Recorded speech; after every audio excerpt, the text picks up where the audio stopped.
Hello kabayan, isa ka bang OFW katulad ko o empleyado na matagal na nagtatrabaho at naghahanap ng additional income na pwedeng isabay sa ginagawa mo ngayon?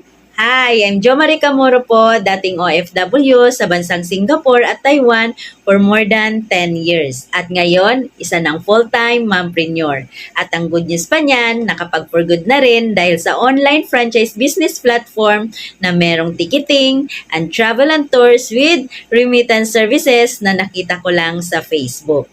I am very thankful and excited every day kasi nakuha ko na yung time freedom na matagal ko nang inaasam-asam at pinagdadasal. Ito yung makasama ko na araw-araw yung anak ko. Kasi po, as a single mother po kasi noon, ang hirap at ang sakit sa pakiramdam na lumalaki at nagkakaisip yung anak mo na wala ka sa tabi niya. At iba yung kinikilala niyang magulang.